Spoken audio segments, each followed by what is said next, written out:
I paid for my brother's $15,000 wedding tent, then got served food outside on a paper plate, so I pulled the plug on everything.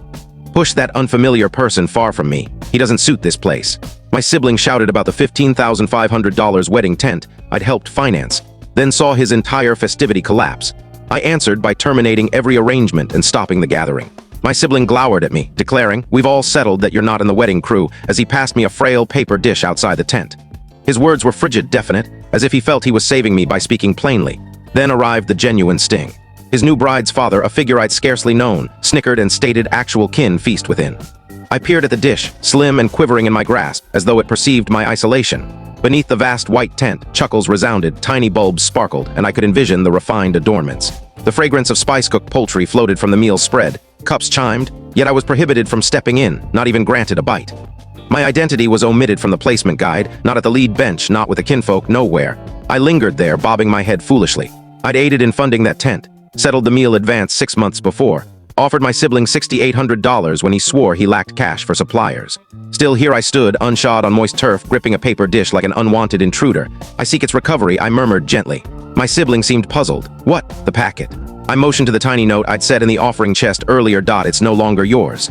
He grimaced, baffled, until I extended into the chest, reclaimed the packet with my script, and overlooked the quick breath from a groomsmaid. I unsealed it, drew out the draft, and split it in two, then fourths. Then eighth. Stillness dropped, not a typical calm, but a dense, awkward one no jest could ease.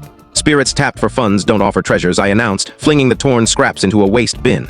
My sibling gawked as if I jabbed him. Perhaps I did.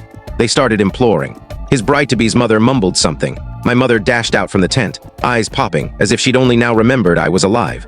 I offered a weak smirk, pivoted, and strolled off. At home, I launched Venmo, located the mutual wedding cost section. $6,800 still due, tied to my profile. I pressed a few controls, cleared it to nothing, then barred every linked contact. By sunrise, my phone was swamped. 39 voice recordings, 112 messages, and a ring from a digit I hadn't glimpsed in ages, one I assumed was lost forever. That's when it struck me fully. This wasn't merely about a marriage rite. It never had been nuptials or thought to bind clans, but ours peeled the mask away. 3 weeks prior to the affair, Aiden had dialed, begging a fast aid until the meal provider's final dues were met. "I'll settle it post-honeymoon," he vowed. I dispatched $3,500 in 10 minutes. 3 days on, Mom rang, her tone polished, tender. "I loathe requesting, but your dad's attire, he's thickened, doesn't feel bold. We spotted an Armani that suits, but we wouldn't dare ask." I halted her, said I'd sort it. That was $1,400.